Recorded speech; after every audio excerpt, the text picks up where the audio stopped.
गौरी पुत्र गणेश भगवान की जय। जय श्री कृष्णा, राधे राधे। हे प्रिय भक्तों, आप सभी को पौष पुत्रदा एकादशी व्रत की हार्दिक शुभकामनाएं। पुत्रदा एकादशी के दिन भगवान विष्णु जी की पूजा करने से संतान प्राप्ति के योग्य बनते हैं और संतान पर आने वाला हर संकट भगवान श्री हरि की कृपा से दूर हो जाता है। साथ ही पौष पुत्रदा एकादशी के दिन इस कथा को पढ़ने अथवा सुनने से संतान का भविष्य आजीवन के लिए उज्जवल एवं सुरक्षित बना रहता है। इस एकादशी का व्रत निसंतान को भी संतान सुख प्रदान करने में समर्थ है। संतान प्राप्ति और उनकी रक्षा एवं प्रगति के लिए प्रत्येक नर नारी को यह व्रत करना चाहिए। आज सुदर्शन चक्रधारी भगवान विष्णु जी के नारायण स्वरूप की पूजा की जाती है। तो आइए अब सुनते हैं पुत्रदा एकादशी की संपूर्ण व्रत कथा एवं आरती। तो हे प्रिय भक्तों, कथा को बड़े ही श्रद्धा एवं प्रसन्नचित्त मन से पूरा अवश्य सुनिएगा। यदि कथा पसंद आए तो इसे लाइक भी कर दीजिएगा, साथ ही चैनल को सब्सक्राइब भी कीजिए। तो आइए भगवान श्री लक्ष्मी नारायण जी के चरणों का ध्यान करते हुए कथा का शुभारंभ करते हैं। महाराज युधिष्ठिर ने भगवान श्री कृष्ण से पूछा, हे भगवान, आपने सफला एकादशी का महात्म्य बताकर बड़ी कृपा की। अब कृपा करके यह बताइए कि पौष शुक्ल पक्ष की एकादशी का क्या नाम है, उसकी विधि क्या है और उसमें कौन से देवता का पूजन किया जाता है। तब भक्त वत्सल भगवान श्री कृष्ण बोले, हे राजन, इस एकादशी का नाम पुत्रदा एकादशी है। इसमें भी नारायण भगवान की पूजा की जाती है। इस चर और अचर संसार में पुत्रदा एकादशी के समान दूसरा कोई व्रत नहीं है। इसके पुण्य से मनुष्य तपस्वी, विद्वान और लक्ष्मीवान होता है। इसकी मैं एक कथा कहता हूँ, सो तुम ध्यान पूर्वक सुनो।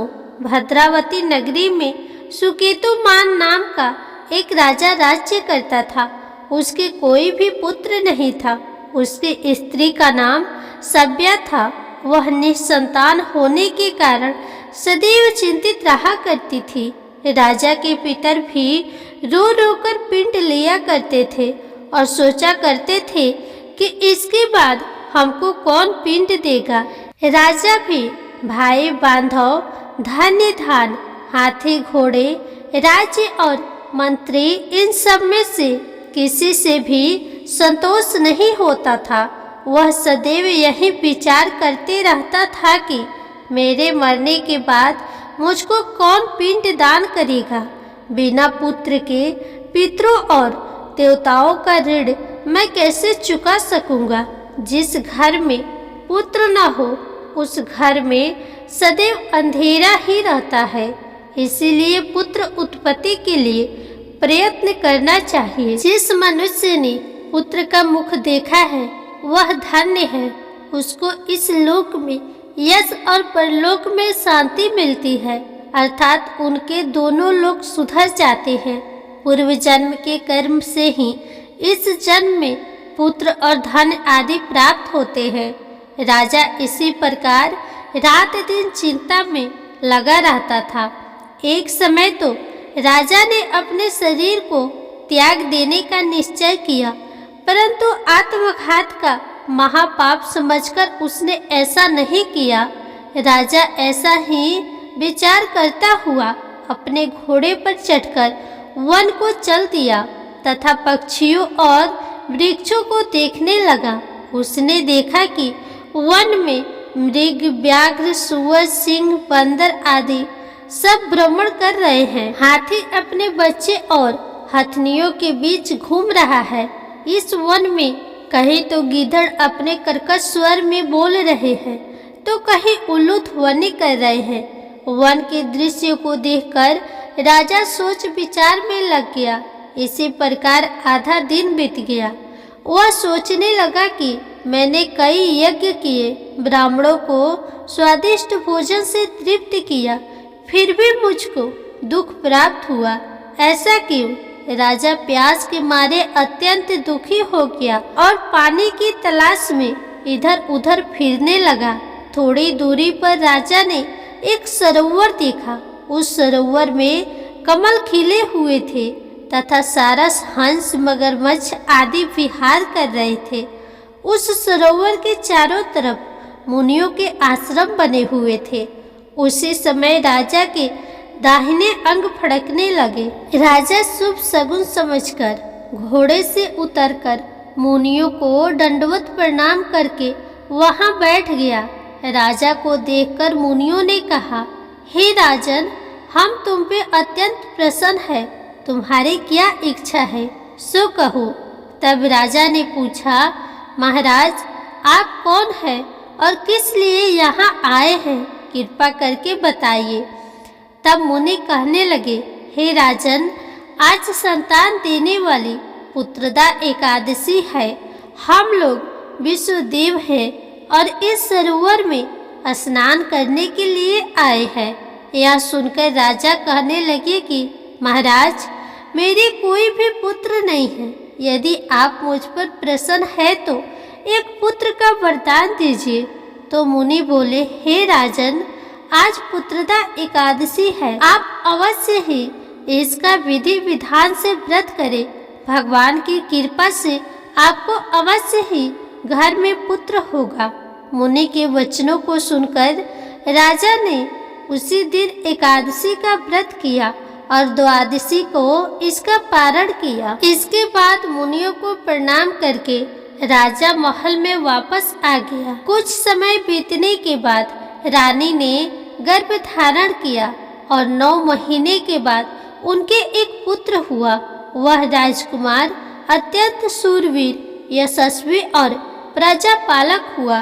भगवान श्री कृष्ण कहते हैं, हे राजन, पुत्र प्राप्ति के लिए इस पुत्रदा एकादशी का व्रत अवश्य करना चाहिए। इस व्रत को करने वाले यशस्वी और पितृभक्त पुत्र तो पाते ही हैं और इसके महात्म्य का श्रवण करने मात्र से ही मनुष्य सुंदर संतान और मोक्ष की भी प्राप्ति करते हैं और अंत में उन्हें स्वर्ग की प्राप्ति होती है। प्रेम से बोलिए भगवान विष्णु जी की जय, भगवान श्री कृष्ण जी की जय, एकादशी माता की जय। आइए अब बड़े प्रेम से एकादशी माता और तुलसी माता की कथा को सुनते हैं।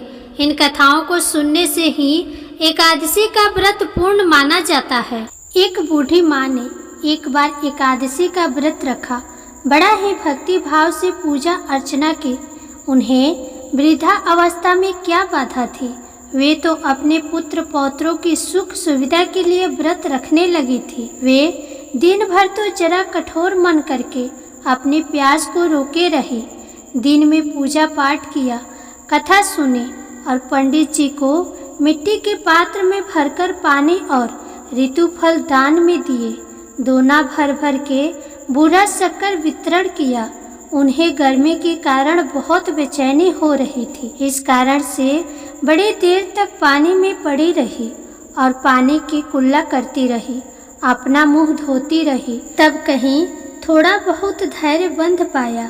धूप तो बहुत तेज पड़ रही थी, इस कारण बार बार उनका मुंह सूख रहा था। बूढ़ी माँ बहुत बेचैन हो रही थी। एक तरफ बुढ़ापा और दूसरा यह भयंकर गर्मी। वृद्धा अवस्था की स्थिति तो कुछ दूसरी ही प्रकार की होती है। जैसे जैसे रोध होके दिन कट पाया। अब पहाड़ सी रात सामने थी। उसका कटना बड़ा ही कठिन दिखाई दे रहा था। खटिया पर पड़े शांति नहीं मिल रही थी। वे बार बार करवट बदल रही थी। अनेक बार वे बाहर जाती और भीतर आती। उन्हें घर के अंदर शांति नहीं थी। वे पड़ी पड़ी एकादशी माता का स्मरण करती रही। वे कहती रही कि हे माता जी, आप मेरी लाज रखिएगा। आप ही मुझे शक्ति दीजिएगा जिससे मैं भली भांति आपका व्रत कर सकूं और यह पहाड़ सी रात शांति पूर्वक व्यतीत हो सके। प्यास के कारण बूढ़ी माँ की बेचैनी तो बढ़ ही रही थी। उन्होंने धैर्य रखने का बहुत प्रयास किया, किंतु सहनशीलता की सीमा टूट गई और वे घबराकर एकदम चिल्ला पड़ी और बोली कि बचाओ बचाओ। अम्मा का चिल्लाना सुनकर परिवार भर के नर नारी, बच्चे और पड़ोसी एकत्र होकर बूढ़ी अम्मा के खटिया के समीप पहुंच गए।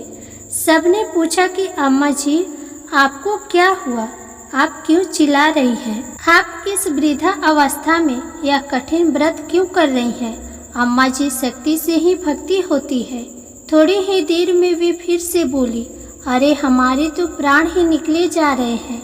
मेरी छाती पर ठंडे पानी का घड़ा रख दीजिए। नातियों ने दादी की छाती पर ठंडे पानी का पात्र रख दिया।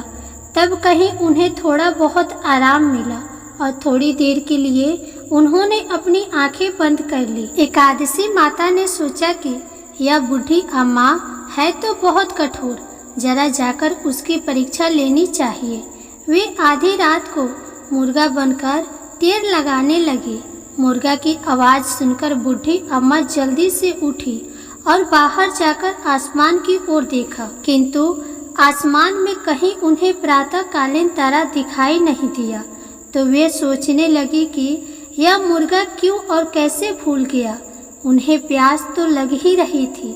थोड़ा बहुत उनका मन विचलित होने लगा, किंतु उन्होंने दृढ़ निश्चय किया कि मैं अब व्रत को पूर्ण करके ही छोड़ूंगी, चाहे भले ही मेरे प्राण निकल जाए। यह सोचकर फिर वे खटिया पर शिथिल होकर लेट गई।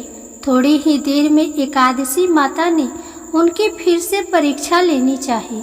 एक छोटी सी बालिका एक गिलास में शरबत लेकर उनके सिरहाने खड़ी हो गई और जोर से बोली, दादी जी, सवेरा हो गया है, आप हाथ मुंह धोकर शरबत पी लीजिए। पहले तो शरबत का गिलास देखकर उनका मन ललच गया, किंतु अचानक व्रत का स्मरण हो आया और उन्होंने सोचा कि मैं किसी भी प्रकार से अभी शरबत नहीं पी सकती हूँ, और वे शांति पूर्वक अपनी खटिया पर लेट गई।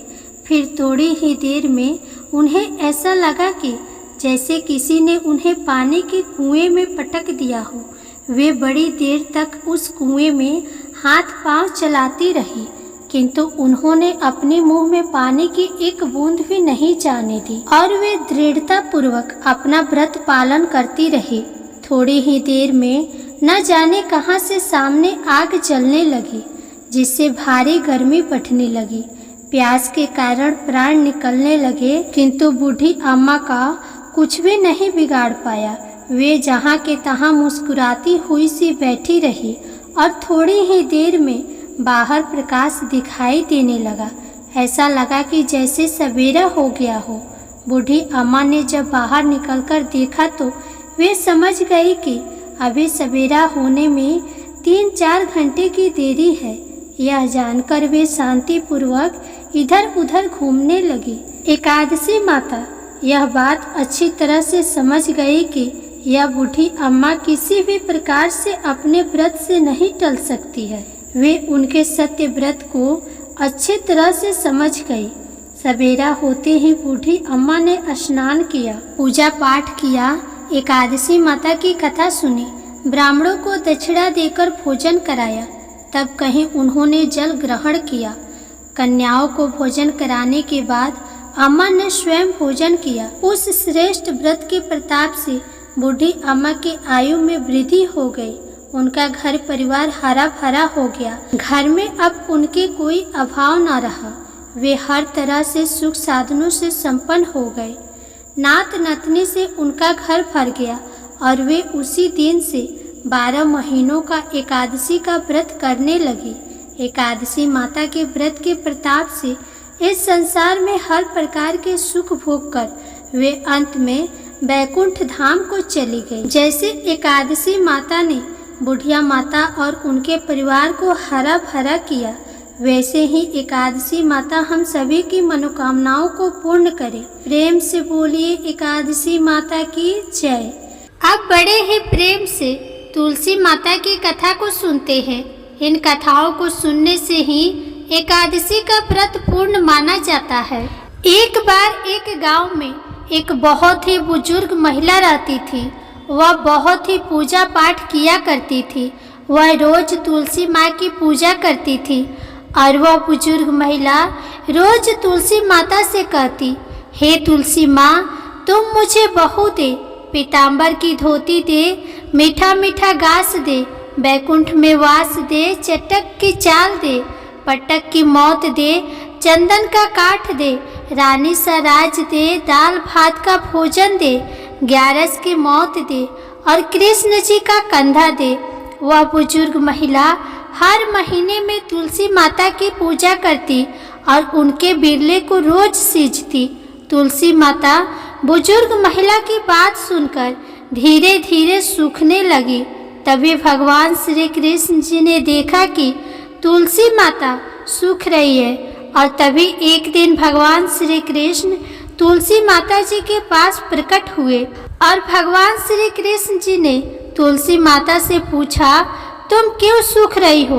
सभी महिलाएं तुम्हारी पूजा करती है और तुमको रोज सींचती है, लेकिन फिर भी तुम रोज सूखती जा रही हो। इसका कारण क्या है? जिसके बाद तुलसी माता ने भगवान श्री कृष्ण जी से कहा कि हे प्रभु, एक बुजुर्ग महिला मेरे पास रोज आती है और रोज एक ही बात बोलती है, हे तुलसी माता, सबकी दाता, मैं तेरा बिरला सींचती हूँ, तुम मुझे बहू दे, पीताम्बर की धोती दे, मीठा मीठा घास दे, बैकुंठ में वास दे, चटक की चाल दे, पटक की मौत दे, चंदन का काठ दे, रानी सा राज दे, दाल भात का भोजन दे, ग्यारस की मौत दे और कृष्ण जी का कंधा दे। मैं उस बुजुर्ग महिला की सारी मनोकामनाएं पूरी कर सकती हूँ, लेकिन उसकी एक मनोकामना पूरी नहीं कर सकती। मैं कृष्ण जी का कंधा कहाँ से दूंगी? भगवान श्री कृष्ण जी तुलसी माता की बात सुनकर जोर जोर से हंसने लगे और फिर भगवान श्री कृष्ण जी ने तुलसी माता जी से कहा कि तुम चिंता मत करो, जब वह बुजुर्ग महिला की मृत्यु होगी तब मैं मौके पर आकर उसे कंधा दे दूंगा। अब जब वह बुजुर्ग महिला पूजा करने आए तो कह देना कि तुम्हें सब कुछ मिल जाएगा। कुछ दिनों बाद वह वृद्ध महिला ठोकर खाकर रास्ते में गिरकर मर गई। पूरे गांव के सभी लोग आए और उस महिला को सभी लोग धर्मात्मा मानते थे। उसको तुलसी जी की टोकरी कहते थे। उसके परिवार में कोई भी नहीं था, इसलिए गांव वालों ने ही उसके अंतिम संस्कार करने की योजना बनाई और उसे नहलाकर जब बैकुंठी पर बैठाने के लिए उसे उठाने लगे तो उसके मृत शरीर इतना भारी हो गया था कि उसे कोई उठा नहीं पाया। यह सब देखकर वहाँ के सभी लोग तरह तरह की बातें करने लगे और कहने लगे कि यह इतना पूजा पाठ करती थी, हर समय माला फेरती थी, इसलिए यह इतनी भारी हो गई है। वहीं पूरी गांव में चर्चा होने लगी कि डोकरी माई कोई भक्ति नहीं करती थी, यह छल कपट करती थी। हम जिसे धर्मात्मा समझते थे वह पापी है, जो कि किसी से भी नहीं उठ पा रही है। यह इसके कर्मों की सजा है।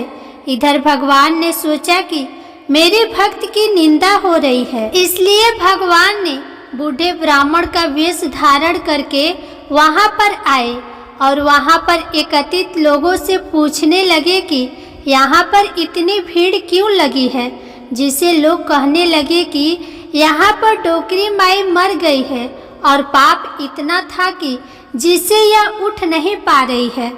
सब उठा उठाकर थक गए। तब ब्राह्मण ने कहा, मुझे एक बार डोकरी के कानों में कहने दो, फिर वह देखो कैसे उठती है। तो सभी लोगों ने कहा कि आप भी प्रयास करके देख लीजिए। तब भगवान ने उस वृद्ध महिला के कानों में कहा कि हे डोकरी माई, देखो मैं आ गया।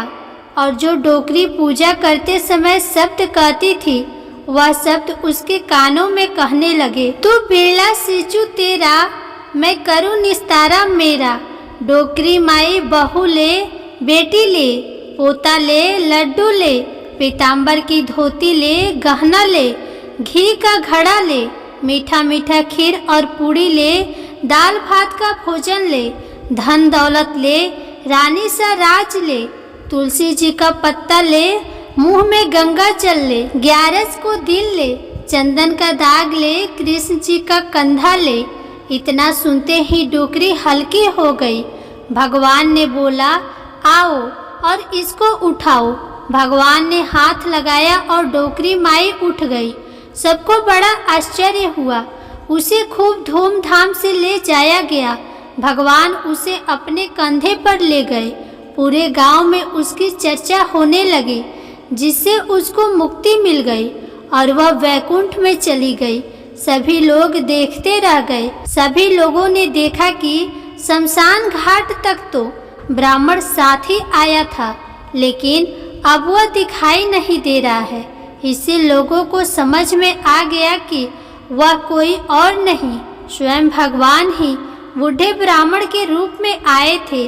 बोलिए श्री तुलसी शालिग्राम की जय। बोलिए श्री लक्ष्मी नारायण भगवान की जय। बोलिए श्री राधा कृष्ण भगवान की जय। आइए अब एकादशी व्रत को पूर्ण करने वाले गणेश भगवान की कथा को सुनते हैं। एक समय की बात है, एक बुढ़िया माई अपने परिवार के साथ रहती थी। बुढ़िया माई विष्णु भगवान की परम भक्त थी। वह हमेशा दोनों पक्षों की एकादशी का व्रत करती थी और कथा सुनती थी।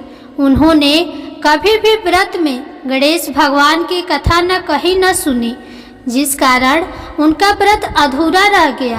परंतु बुढ़िया माई इस बात से अनजान थी।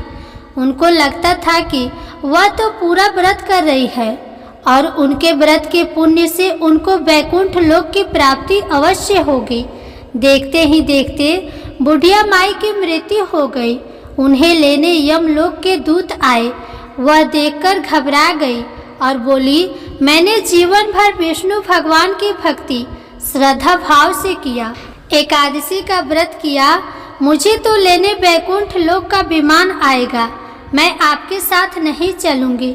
इतना कहकर बुढ़िया माई रोने लगी और विष्णु भगवान को पुकारने लगी। विष्णु भगवान गरुड़ पर सवार होकर बुढ़िया माई के पास आए और बोले, बुढ़िया माई, तूने तो पूरी श्रद्धा से व्रत किया, परंतु तुमने व्रत में कभी भी गणेश भगवान की कथा न कही न सुनी, जिस कारण तेरा व्रत अधूरा रह गया। बुढ़िया माई विष्णु भगवान से जीवन दान मांगने लगी ताकि वह एकादशी का व्रत करके उसका पूरा पुण्य प्राप्त कर सके। इस प्रकार बुढ़िया माई को विष्णु भगवान ने 2 साल के लिए फिर से जीवित कर दिया। अब बुढ़िया माई जीवित होते ही गणेश भगवान का नित्य नियम निभाना चालू कर दिया। अब जब भी एकादशी का व्रत करती तो सबसे पहले एकादशी व्रत की कथा सुनती, फिर अंत में गणेश भगवान की कथा सुनने लगी। गणेश भगवान की कृपा से एकादशी का पूरा पुण्य बुढ़िया माई को प्राप्त हुआ।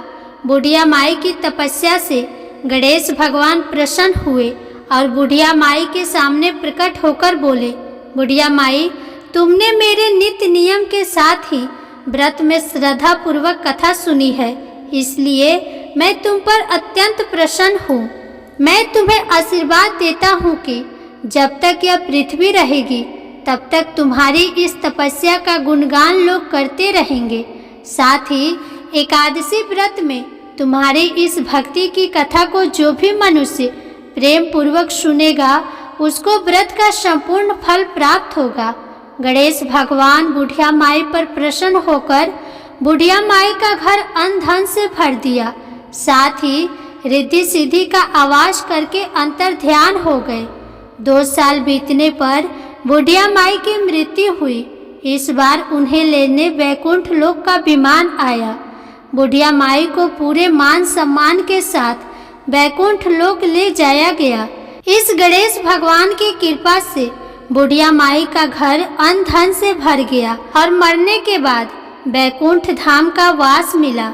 हे गणेश जी महाराज, जैसे आपने बुढ़िया माई पर प्रसन्न हुए, बुढ़िया माई के व्रत को पूर्ण किया, उसके घर को अन्न धन से भर दिया, वैसे ही एकादशी व्रत करने वालों को भी पूरा फल देकर उनका घर अन्न धन से भर देना।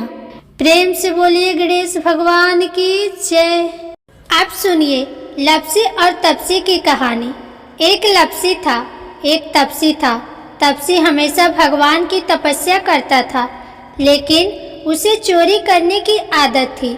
लप्सी हमेशा सवा सेर की लप्सी बनाता और सबसे पहले भगवान को भोग लगाता, उसके बाद में स्वयं भोजन करता। दोनों भाइयों का यही नियम था। एक दिन किसी बात को लेकर दोनों भाइयों में कहा सुनी हो गई। तपसी कहने लगा कि मैं रोजाना भगवान की तपस्या करता हूँ, इसीलिए मैं बड़ा हूँ। तो लप्सी बोला कि मैं रोज भगवान को सवा सेर का लप्सी का भोग लगाता हूँ, इसीलिए मैं बड़ा हूँ। ऐसा कहते हुए दोनों जोर जोर से लड़ने लगे। तभी वहाँ से नारद जी गुजर रहे थे। दोनों को लड़ता हुआ देखकर वहाँ आए और उनसे पूछा कि तुम दोनों लड़ क्यों रहे हो। तो दोनों ने अपने आप को बड़ा बताया और साथ में बड़ा होने का कारण भी बताया। तो नारद जी बोले कि इसका फैसला मैं कर दूंगा, कल आकर बता दूंगा कि कौन बड़ा है। दूसरे दिन लप्सी और तपसी नहाकर अपने रोज की भक्ति करने आए। तो नारद जी ने छुपकर 1.25 करोड़ की एक एक अंगूठी उन दोनों के आगे रख दी।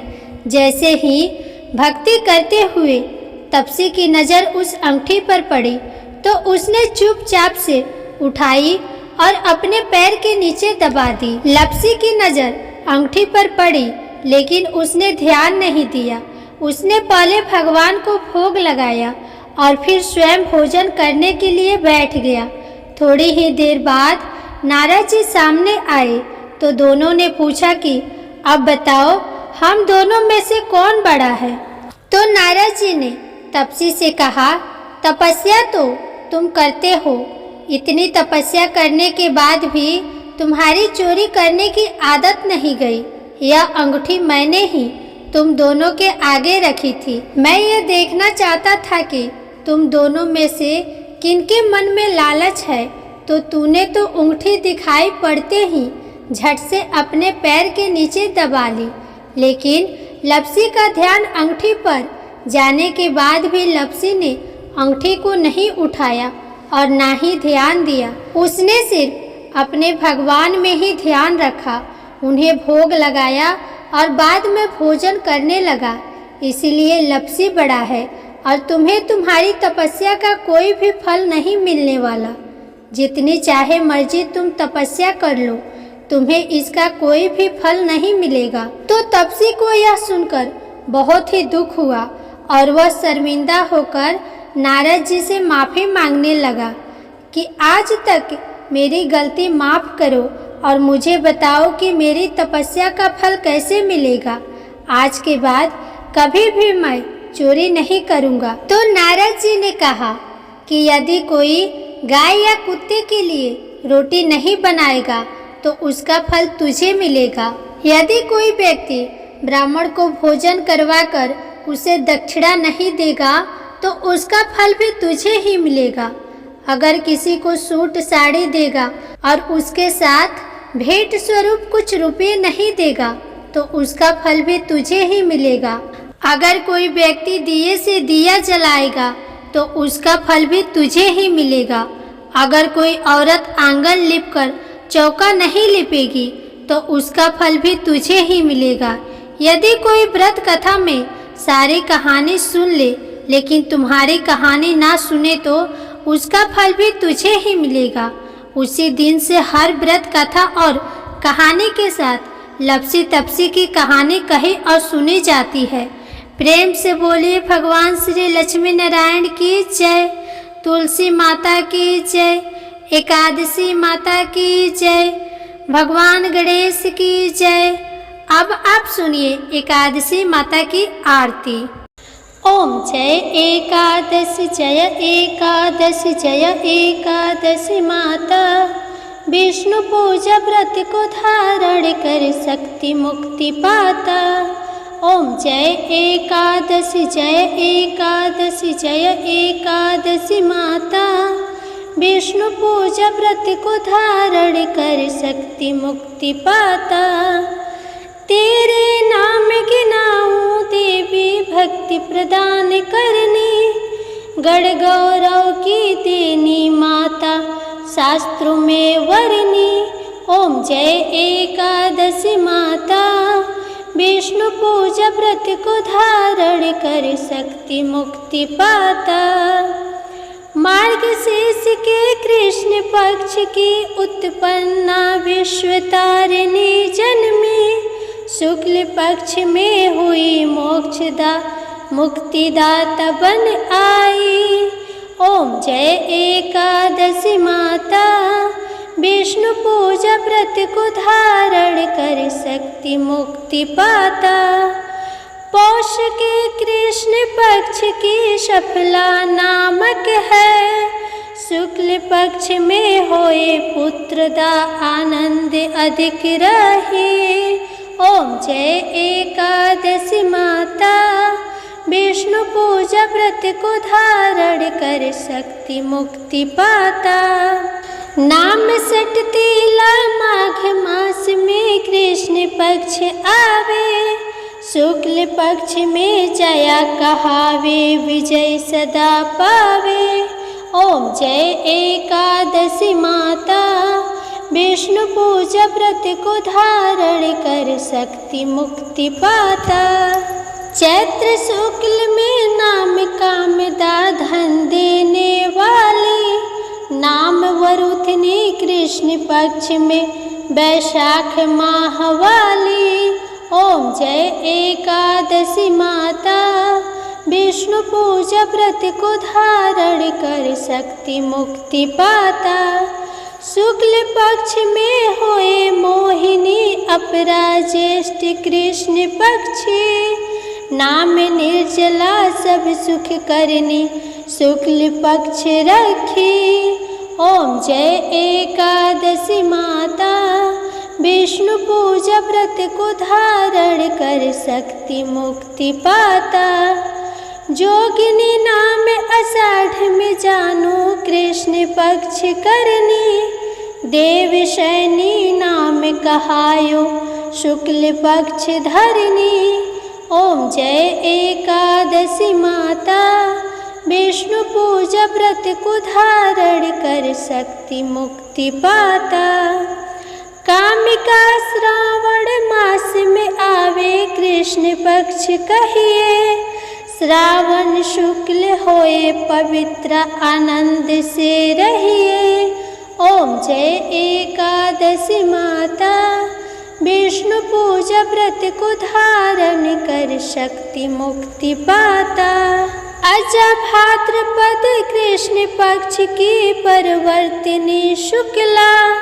इंद्र आश्विन कृष्ण पक्ष में व्रत से भवसागर निकला। ओम जय एकादशी एकादशी माता। विष्णु पूजा व्रत को धारण कर शक्ति मुक्ति पाता। पाप कौन सा है शुक्ल पक्ष में आप हरनहारी। रमा मास कार्तिक में आवे सुखदायक भारी। ओम जय एकादशी माता। विष्णु पूजा व्रत को धारण कर शक्ति मुक्ति पाता। देव उठाने शुक्ल पक्ष की दुख नाशक मैया। पावन मास में करो विनती पार करो नैया। ओम जय एकादशी माता। विष्णु पूजा व्रत को धारण कर शक्ति मुक्ति पाता। परमा कृष्ण पक्ष में होती जन मंगल करनी। शुक्ल मास में होए पद्मिनी दुख दारिद्र हरनी। ओम जय एकादशी माता। विष्णु पूजा व्रत को धारण कर शक्ति मुक्ति पाता।